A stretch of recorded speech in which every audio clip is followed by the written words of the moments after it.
Next problem बघूया. Problem number 5 page number 34 वरती लिहून ठेवा. Problem number 5 page number 34. हे न विसरता लिहायचं. सगळे प्रॉब्लेम एकसारखे दिसतात मग नंतर खूप कन्फ्युजन होतं. प्रॉब्लेम असते स्क्रीनवर दिसतोय तुमच्या. Messrs Sudarshan traders is a partnership firm in which Ram and Krishna are partners sharing profits and losses in the ratio 3:2. काय काय कळलं तुम्हाला? कंपनीचं नाव दिलेलं आहे. So in the books of Sudarshan traders लिहून टाका लगेच. In the books of Sudarshan traders. Balance शीटच्या इथे पण लिहिते मी.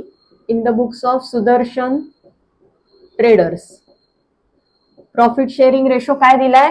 3:2. आपण लिहूयात नंतर. From the following trial balance prepare final accounts for the year ending on 2018-19. Trial balance as on 31 March 19. आता तुम्ही पाहिलं असेल तर ह्याच्या आधीच्या प्रॉब्लेम मध्ये आपल्याला डेबिट साइड आणि क्रेडिट साइड अशी सेपरेटली देत होते. पण ऍक्च्युअली ट्रायल बॅलन्स आहे ना, हा आत्ता जो फॉर्मॅट दिलाय ना त्या फॉर्मॅटमध्ये लिहितात.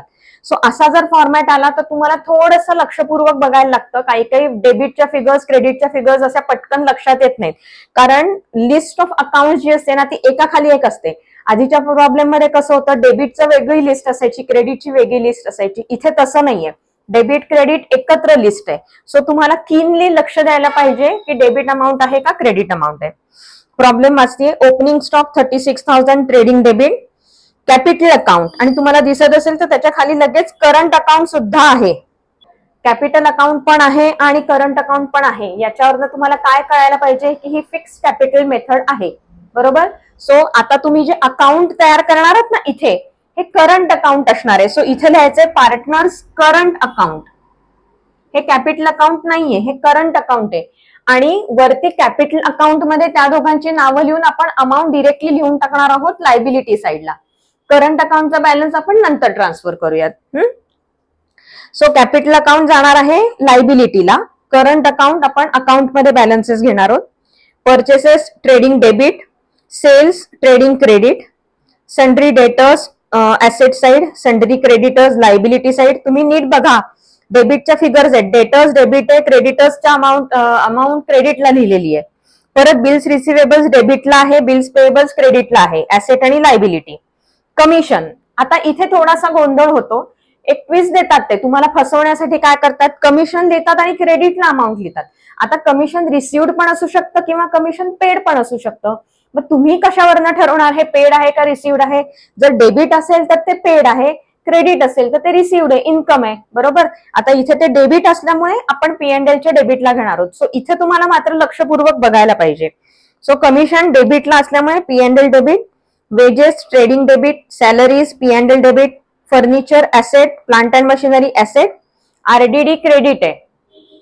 आरडीडी जेव्हा बॅलन्स शीट मध्ये ट्रायल बॅलन्स मध्ये दिलेलं असतं तेव्हा त्याचा बॅलन्स क्रेडिटच असतो. Investment assets. Loans and advances given आहे. लोन्स अँड ऍडव्हान्सेसचे दोन प्रकार असतात. Loans and advances taken by the business, म्हणजे आपण जे सुदर्शन ट्रेडर्सच्या साठी बुक्स ऑफ अकाउंट्स लिहितोय त्यांनी लोन्स जर घेतलेली असतील तर ती लायबिलिटी आहे आणि सुदर्शन ट्रेडर्सनी लोन दिलेली असेल तर ती ऍसेट आहे. आता इथे गिव्हन आहे म्हणजे दिलेली आहे आणि डेबिट अमाऊंट आहे, याचा अर्थ ती ऍसेटला लिहायची आहे. सो ह्याच्यावरनं सुद्धा कळेल तुम्हाला डेबिट आहे का क्रेडिट आहे. Insurance P&L debit, bad debts P&L debit. 12% government bonds purchased on 1 जानेवारी 2019. हिडन ऍडजस्टमेंट आहे, इनर कॉलम मध्ये लिहा. बाकी आपण सगळं लिहू. ऍसेट मध्ये लिहायचंय इनर कॉलम. हा झाला आपला ट्रायल बॅलन्स. ऍडजस्टमेंट बघूयात. Stock on hand on 31 March 19 was valued at 38,000. Effects काय येणार आहेत? ट्रेडिंगच्या क्रेडिटला आणि ऍसेटला. Ram is allowed a salary of 6,000. Krishna is allowed commission at 3% on net sales. आता या सगळ्या एंट्रीज आपण कशाच्या थ्रू करणार आहोत? करंट अकाउंटच्या थ्रू करणार आहोत. सो करंट अकाउंट आपल्याकडे ऑलरेडी आहे. सॅलरीचा इफेक्ट कुठे येणार आहे?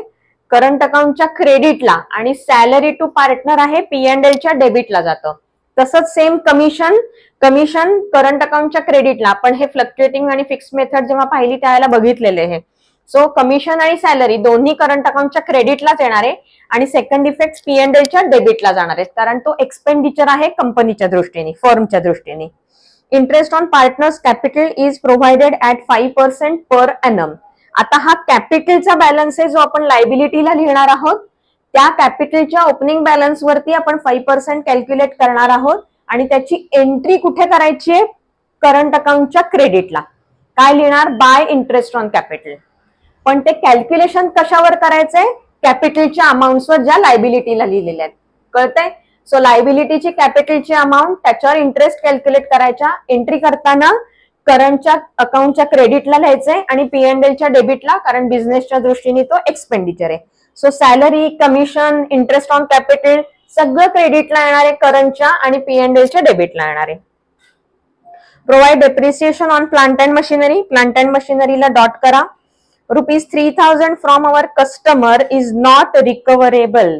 नॉट रिकव्हरेबल म्हणजे काय? Bad debts. सो बॅड डेट्सची फिगर आहे ही. बॅड डेट्सला डॉट करा आणि सन्ड्री डेटर्सला एक डॉट करा, कारण दोघांनाही ती ऍडजस्टमेंट आहे. Prepaid insurance ₹500. इन्शुरन्सला डॉट करा, त्याची आपण ऍडजस्टमेंट इनर कॉलम मध्ये फिगर लिहून करणार आहोत नंतर. कळलं? ऍडजस्टमेंट्स आणि पोस्टिंग्स कळलेली आहेत. आता आपण ऍक्च्युअल प्रॉब्लेम सॉल्व्ह करायला घेऊयात. मगाशी मी विसरले होते म्हणून आता आधी सगळ्यात पहिल्यांदा आपण काय काम करणार आहोत? इन द बुक्स ऑफ कोण आहे? सुदर्शन ट्रेडर्स. ते आपण लिहिलंय. In the books of messrs Sudarshan traders. Year ending on 31st March 2009. Trading account for the year ending on 31st March 2019. Balance sheet as on 31st March 2019. ठीक आहे. आणि profit sharing ratio आहे 3:2. तो आपण कॅपिटल अकाउंट आता current account केलेलं आहे. Current अकाउंटच्या ब्रॅकेटमध्ये 3:2. Ram आणि कृष्ण नाव आहेत. पार्टनर्सच्या करंट अकाउंट मध्ये लिहून टाका राम आणि कृष्णा. चला प्रॉब्लेम सॉल्व्ह करायला घेऊयात.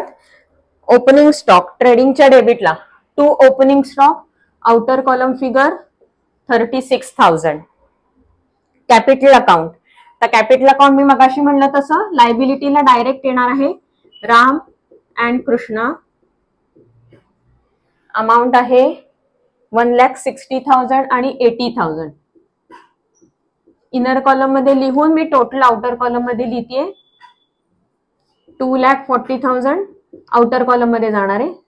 इनर कॉलम फिगर 2,60,000 आणि 80,000 आहे. करंट अकाउंटचा बॅलन्स नीट जर बघितलं तर रामच्या अकाउंटला क्रेडिट बॅलन्स आहे, कृष्णाच्या अकाउंटला डेबिट बॅलन्स आहे. सो आपण इथे काय लिहिणार आहोत? By balance brought down. By balance brought down. रामच्या अकाउंटला क्रेडिट बॅलन्स आहे 8,000. कृष्णाला डॅश करूया आणि to balance brought down. To balance brought down 4,000 कृष्णाच्या कॉलम मध्ये रामच्या अकाउंटला डॅश करूयात. ठीक आहे. परचेसेसला ऍडजस्टमेंट नाहीये. 1 लाख आउटर कॉलम लिहायचा आहे. To purchases 1 lakh. By sales 2,08,000. परचेसच्याच लाईन मध्ये नेहमी सेल्स लिहायचे असतात. 2,08,000 आउटर कॉलम फिगर आहे. ऍडजस्टमेंट नाहीये. त्यानंतर सन्ड्री डेटर्स. सन्ड्री डेटर्स लिहायच्या आधी आपण फिक्स्ड असेट्स लिहितो. फिक्स्ड असेट्स मध्ये काय काय आहे? फर्निचर, प्लांट अँड मशिनरी आहे. मला वाटतं 2च आहे. त्यातल्या प्लांट अँड मशिनरीला ऍडजस्टमेंट आहे. सो 3-4 ओळी सोडून मी इथे लिहिते सन्ड्री डेटर्स. जास्त ओळी सोडू नका, कारण यावेळेला हे नंबर ऑफ आयटम्स जास्त आहेत. सन्ड्री डेटर्सला ऍडजस्टमेंट आहे 173,500 इनर कॉलम. Sundry creditors 41,800. आता इथे मी परत 2-3 ओळी सोडतीये. कशासाठी? करंट अकाउंटचा बॅलन्स वर लिहायचा आहे ना आपल्याला.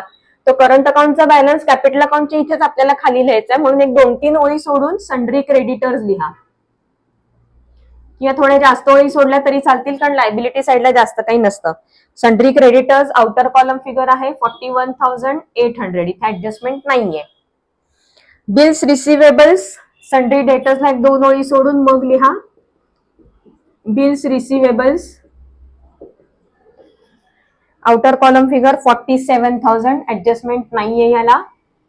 तसंच बिल्स पेएबल सन्ड्री क्रेडिटर्सच्याच खालती लगेच लिहा. क्रेडिट बॅलन्स आहे बिल्स पेएबल्सला, म्हणजे ती लायबिलिटी आहे 21,000. त्यानंतर कमिशन, कमिशन हे P&L च्या डेबिटला जातं. फर्स्ट रो सोडायची आहे आणि मग लिहायचंय टू कमिशन. अमाऊंट आहे कमिशनची 2800. आउटर कॉलम याला कुठलीही ऍडजस्टमेंट नाहीये.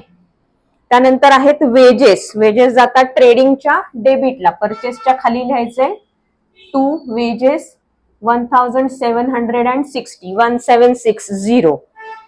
त्यानंतर सॅलरीज 3000. कमिशनच्या खाली मी लिहितेय टू सॅलरीज, अमाऊंट होती 3000. त्याच्यानंतर फर्निचर 25,000. ऍसेट मध्ये वरती आपण ओळी सोडलेल्या होत्या. फर्निचर आउटर कॉलम फिगर आहे 25,000. त्याला डेप्रिसिएशन नाहीये.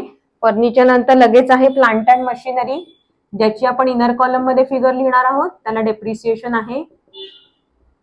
इनर कॉलम फिगर आहे 63,000. 63,000 इनर कॉलम मध्ये लिहिले. आरडीडी आउटर कॉलम मध्ये आहे, सॉरी क्रेडिट बॅलन्स आहे पण आता आपण तो लिहिणार नाही आहोत. इन्व्हेस्टमेंट 10,500. बिल्स रिसिवेबल्सच्या इथे खालती लिहायचंय investments, amount 10,500 outer column. Investments नंतर आहे loans and advances given. Given म्हणजे ऍसेट आहे, सो इथे लिहायचंय ऍसेट्स मध्ये loans and advances given. Amount किती आहे 35,240 outer column. 35,240 outer column. Insurance P&L च्या डेबिटला इनर कॉलम फिगर. इन्शुरन्सची अमाऊंट आहे 2,500. इनर कॉलम फिगर आहे. त्याच्यानंतर बॅड डेट्स इनर कॉलम 500. एक ओळ सोडा इन्शुरन्सला, to bad debts inner column 500. आता न विसरता मी आरडीडी याच्यातनं मायनस करते, कारण जर फक्त आरडीडी असेल तर आपण आरडीडीची ऍडजस्टमेंट चेक करणार आहोत, ओल्ड आरडीडी आणि न्यू आरडीडी कम्पेअर करायला. पण इथे बॅड डेट्स ऑलरेडी दिलेले असल्यामुळे आरडीडी जे ट्रायल बॅलन्स मध्ये असतं ते बॅड डेट्स मधनं लेस करायचं असतं कंपल्सरी. सो आपण इथे लेस आरडीडी ब्रॅकेटमध्ये ओल्ड लिहिणार आहोत -1000. आत्ताच प्लस मायनस करायला जाऊ नका, अजून इथे न्यू आरडीडी आपल्याला ऍड करायचंय. सो इथे अजून एक रो आपल्याला सोडायची आहे न्यू आरडीडी साठी. मी फक्त आरडीडी मगाशी पोस्टिंग केलं नव्हतं, पण ते राहायला नको म्हणून मी आता करून घेतलं. 12% गव्हर्नमेंट बॉन्ड्स, लोन्स अँड ऍडव्हान्सेसच्या खालती लिहायचे 12% government bonds. Inner column figure आहे 15,000. त्याच्या इंटरेस्टची एंट्री आपण नंतर करणार आहोत. पोस्टिंग सगळं करून झालंय, ऍडजस्टमेंट्स करूयात. Stock on hand on 31 March 2019 was valued at 38,000. आता क्लोजिंग स्टॉकच्या फिगर्स तुम्हाला कशा पोस्ट करायच्या माहिती आहेत. सो बाय क्लोजिंग स्टॉक ट्रेडिंगच्या क्रेडिटला येणार आहे. अमाऊंट आहे 38,000 आउटर कॉलम फिगर. आणि ऍसेटला 12% गव्हर्नमेंट बॉन्ड्सला एक ओळ सोडा आणि मग लिहा closing stock 38,000. Ram is allowed a salary of 6,000. एक एक करूयात, मी पूर्ण ऍडजस्टमेंट नाही वाचले, एक पार्ट वाचलाय. Ram is allowed a salary of 6,000. Salary कशी लिहितो आपण? By salary to partners. By salary to partners. Amount आहे 6,000. रामच्या कॉलम मध्ये, कृष्णाच्या कॉलम मध्ये डॅश करायची. सेकंड इफेक्ट काय द्यायचा आहे? P&Lच्या डेबिटला आरडीडी न्यू लिहिण्यासाठी जागा सोडायची आहे एक ओळ आणि मग लिहायचंय टू सॅलरी टू पार्टनर किंवा सॅलरी टू राम. अमाऊंट आहे 6,000 आउटर कॉलम. आता तुम्ही मगाशी मी सांगणार होते पण मी मुद्दाम थांबले ऍडजस्टमेंट येईपर्यंत. ह्या सॅलरीमध्ये किंवा या कमिशन मध्ये आपण ते ऍड नाही करणार आहोत, कारण हे कमिशन पार्टनरचं नाहीये, ही सॅलरी पार्टनरची नाहीये. सो आपल्याला पार्टनरची सॅलरी, पार्टनरचं कमिशन असं सेपरेटली लिहायचंय, म्हणून मी त्याची फिगर इनर कॉलम मध्ये लिहिली नाही. नाहीतर त्या कमिशन मध्ये हे कमिशन ऍड करू शकलो असतो आपण, पण ते वेगळं आहे म्हणून आपण सेपरेटली लिहिलेलं आहे. So to salary to Ram 6,000. Krishna is allowed commission at 3% on net sales. Working note करायची आहे. वर्किंग नोट मध्ये आपण कॅल्क्युलेशन ऑफ कमिशन असं लिहिणार आहोत. सगळ्यात पहिली वर्किंग नोट आहे कॅल्क्युलेशन ऑफ कमिशन. माझ्याकडे इथे जागा नाहीये म्हणून मी शॉर्ट फॉर्म्स वापरतेय. नेट सेल्स किती आहे 2,08,000. 2,08,000 वरती 3%. Calculation of commission to Krishna. Net sales 2,08,000 multiplied by 3%, 3/100 is equal to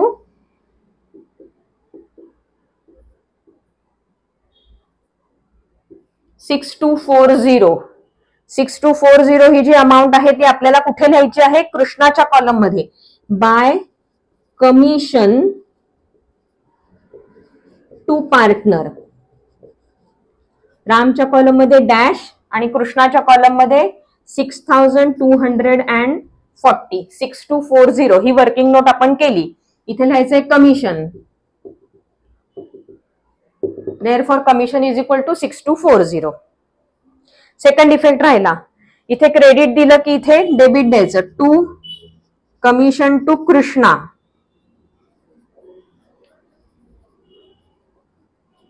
$6,240. Working note केली आपण. Interest on partners capital is to be provided at 5% per annum. पुन्हा एकदा वर्किंग नोट. वर्किंग नोट मध्ये लिहायचंय इंटरेस्ट ऑन कॅपिटल.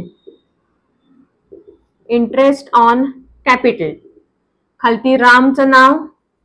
रामचं कॅपिटल किती? 1,60,000 multiplied by 5%. So multiplied by 5/100. एक ओळ सोडून मी कृष्णाचं लिहिते लगेच. Krishna is equal to 80,000 multiplied by 5/100. Calculation करून टाका. 16 × 80 8,000 आणि 8 40 4,000. सो ही झाली तुमची इंटरेस्ट ऑन कॅपिटलची अमाऊंट. आता पोस्टिंग कसं करायचंय? वर्किंग नोट करून झाली. एंट्री करायची करंट अकाउंटच्या क्रेडिटला by interest on capital. Interest on capital 8,000 आणि 4,000. रामच्या कॉलम मध्ये 8,000, कृष्णाच्या कॉलम मध्ये 4,000. इंटरेस्ट ऑन कॅपिटलचा सेकंड इफेक्ट जातो P&Lच्या डेबिटला. To interest on capital. खाली दोघांची नावं लिहायची आहेत. राम आणि कृष्णा. रामच्या कॉलम मध्ये 8,000, कृष्णाच्या कॉलम मध्ये 4,000, आउटर कॉलम मध्ये 12,000. टोटल इंटरेस्ट किती आहे? 12,000.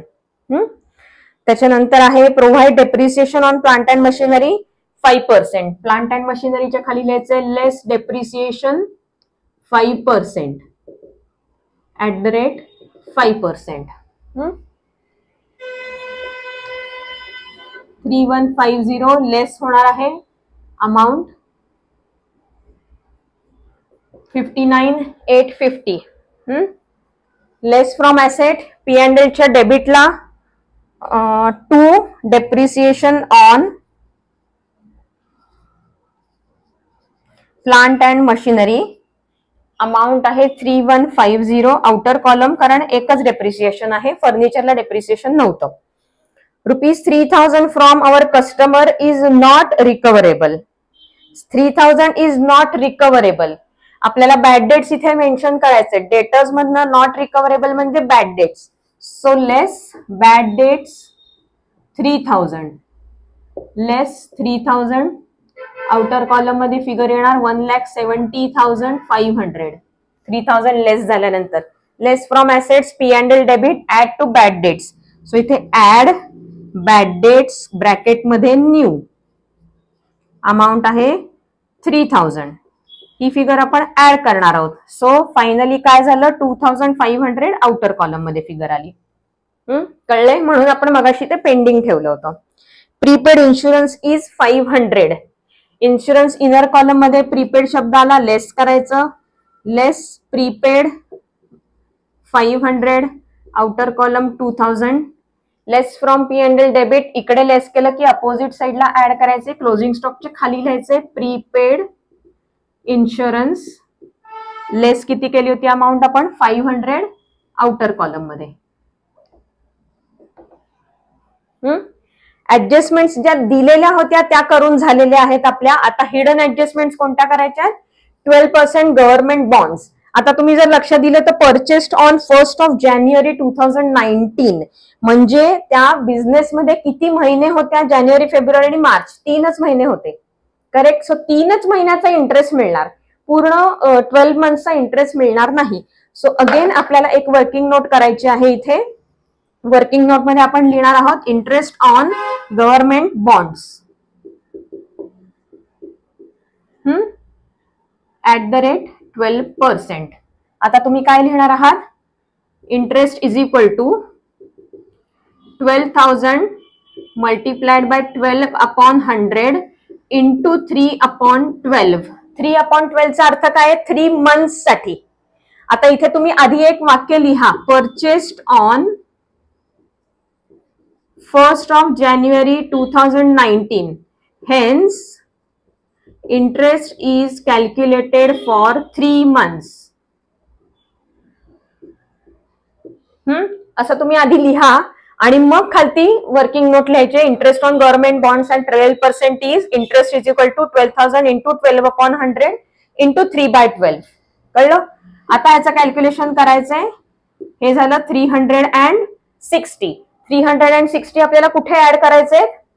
गव्हर्नमेंट बॉन्ड्स 15%, 15,000 आहे का? सॉरी, मी 12,000 नी कॅल्क्युलेशन केलं. सो हे 450 झालं. सो हे 450 ची जी अमाऊंट आहे, आता त्याचे इफेक्ट्स द्यायचे. 2 इफेक्ट्स काय देणार आहोत? गव्हर्नमेंट बॉन्ड्स मध्ये ऍड करायचे, ऍड इंटरेस्ट आउटस्टँडिंग किंवा इंटरेस्ट रिसिवेबल 450 ऍड करून आउटर कॉलम मध्ये 1500 450 आउटर कॉलम मध्ये आलं. सेकंड इफेक्ट राईट इफेक्ट आहे, म्हणजे इन्कम आहे आपलं, म्हणून आपण P&L च्या क्रेडिटला लिहिणार आहोत. फर्स्ट रो सोडायची आहे, bye interest on government bonds 450. कळलंय? एवढीच अमाऊंट फक्त लिहायची जेवढी इंटरेस्टची फिगर आहे. आता कुठल्या हिडन ऍडजस्टमेंट्स होत्या का? नाहीयेत. सगळ्या फिगर्स आउटर कॉलम मध्ये आल्या आहेत का आपल्या? आलेल्या आहेत, काही राहिलेलं नाहीये. सो आता आपण बॅलन्सिंग करायला घेऊयात. मगासारखंच मी करणार आहे, वेळ जायला नको म्हणून मी बॅलन्सिंग करून तुम्हाला डिरेक्टली दाखवणार आहे. तुम्ही पण तुमच्या एंडला करून घ्या. ठीक आहे? ट्रेडिंग अकाउंट बॅलन्स केलेलं आहे 2,46,000 टोटल आलेली आहे. त्याचा ग्रॉस प्रॉफिट आलाय 1,08,240, जे ब्रॉट डाऊन केलेलं आहे इथे 1,08,240. टोटल आली आहे P&L ची 1,08,690. आता जो डिफरन्स आलाय नेट प्रॉफिटचा तो आहे 71,000, त्याला स्टार मार्क केलाय. आता ह्याची वर्किंग नोट करायची. इथे लिहिताना मी काय लिहिलंय बघा, to net profit transfer to current account. आपण फिक्स कॅपिटल मेथड वापरतोय, सो आपण करंट अकाउंट ओपन केले, सो तिथे जाणार आहे हे नेट प्रॉफिट. सो आता वर्किंग नोट करायची आहे, शेअरिंग ऑफ नेट प्रॉफिट. आपल्याला शेअरिंग रेशो दिलाय 3:2 profit sharing ratio. So Ram आणि कृष्ण 71,000 इंटू 3/5 शेअरिंग करता येतं ना तुम्हाला? 3:2 रेशो असेल, त्याची टोटल घ्यायची जो डिनॉमिनेटर असतो आणि न्यूमरेटर 3 आणि 2. सो 3/5 आणि 2/5 असं डिस्ट्रीब्युशन होणार आहे ह्याचं. सो ह्याचं डिस्ट्रीब्युशन आलं 42,600 28,400 राम आणि कृष्णचं.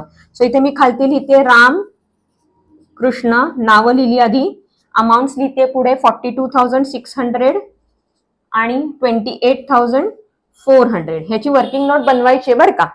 इथे जे डेबिटला लिहिलंय आपण, जे आपण घेणार आहोत करंट अकाउंटच्या क्रेडिटला, by profit and loss account. हे चुकू नका, मी खूप वेळा सांगितलंय. ब्रॅकेटमध्ये share in net profit. Amounts किती आहेत? 42,600 आणि 28,400.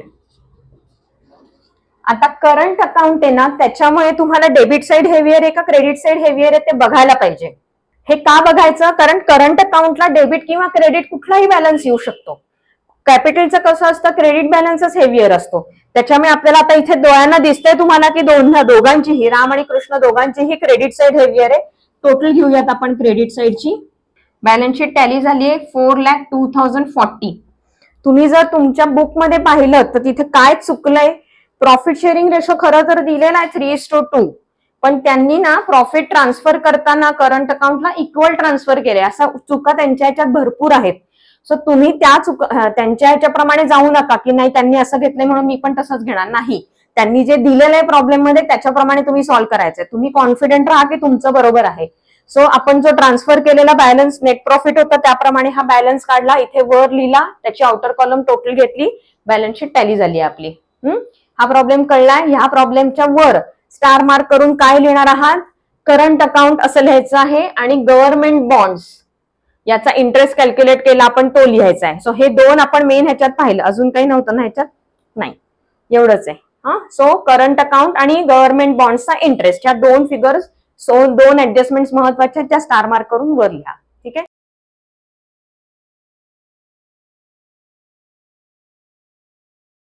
भेटूया पुढच्या लेक्चरमध्ये, तोपर्यंत टाटा.